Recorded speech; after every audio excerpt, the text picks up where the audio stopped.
যুক্তরাষ্ট্রের ৪৭তম প্রেসিডেন্ট হিসেবে ওয়াশিংটন স্থানীয় সময় ২০ জানুয়ারি সোমবার শপথ গ্রহণ করলেন ডোনাল্ড ট্রাম্প। ট্রাম্পের জয়ের পর থেকেই তার প্রশাসন বাংলাদেশকে কিভাবে মূল্যায়ন করবে তা নিয়ে চলছে নানামুখী আলোচনা। এরই মধ্যে সামনে আসছে ভারতের প্রধানমন্ত্রী নরেন্দ্র মোদীর সঙ্গে মার্কিন প্রেসিডেন্টের উষ্ণ সম্পর্কের কথা। প্রশ্ন উঠছে, তবে এই সম্পর্কের সুবাদে বাংলাদেশের উপর কেমন প্রভাব খাটাবে ভারত?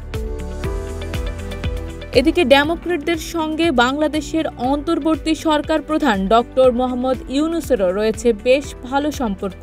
তবে এখন সম্পর্কের এই ত্রিকোণমিতির প্রভাব ঠিক কোন দিকে গড়াবে এই নিয়ে ভাবছেন স্থানীয় কূটনীতিকেরা। বাংলাদেশের ক্ষমতার পালাবদল ও বন্ধু মোদি ট্রাম্পের সম্পর্কের বিবেচনায় এখন জল্পনা চলছে, ওয়াশিংটন কি এবার তবে ঢাকাকে দিল্লির চোখে দেখবে? স্থানীয় কূটনীতিকদের ভাষ্য, ট্রাম্পের প্রশাসন বাংলাদেশকে দেখবে তাদের এশিয়া নীতির আলোকে।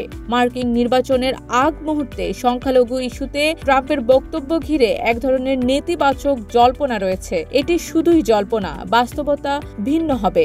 ট্রাম্প আমলে বাংলাদেশে ভারতের প্রভাব নিয়ে জ্যেষ্ঠ এক কূটনীতিক বলেন, আমি মনে করি না ভারতের প্রভাব থাকবে। এটা এক ধরনের জল্পনা ছাড়া কিছুই না।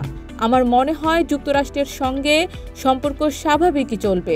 ঢাকাকে ওয়াশিংটন গুরুত্ব দেয় বলেই যুক্তরাষ্ট্রের অন্তর্বর্তীকালীন চার্জ দ্য অ্যাফেয়ার্স হিসেবে জ্যেষ্ঠ কূটনীতিক ট্রেসি অ্যান জ্যাকবসনকে বিশেষ দায়িত্ব দেওয়া হয়েছে। তাই আশা করা যায় নতুন মার্কিন প্রেসিডেন্টের সময়ে সম্পর্কের নতুন অধ্যায়ের উন্মোচন হবে।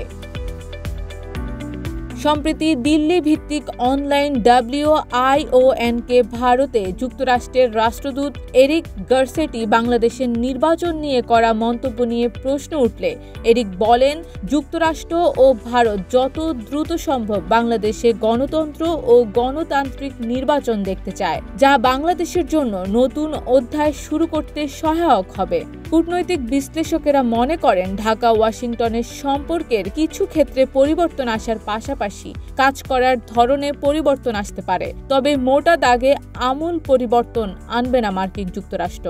এমনকি ভারতের বাংলাদেশে প্রভাব প্রশ্নে সাবেক রাষ্ট্রদূত হুমায়ুন কবির বলেন, পরিবর্তিত পরিস্থিতির কারণে ধারণা করা যেতেই পারে ভারত যুক্তরাষ্ট্রকে দিয়ে বাংলাদেশে প্রভাব খাটাতে চাইতে পারে, কিন্তু সেটাকে যুক্তরাষ্ট্র কতটা আমলে নেয় সেটাই দেখার বিষয়। তবে একটা কথা মনে রাখতে হবে, ভারত কিছু বললেই সেটা যুক্তরাষ্ট্র মেনে নেবে, বিষয়টা এমন নয়।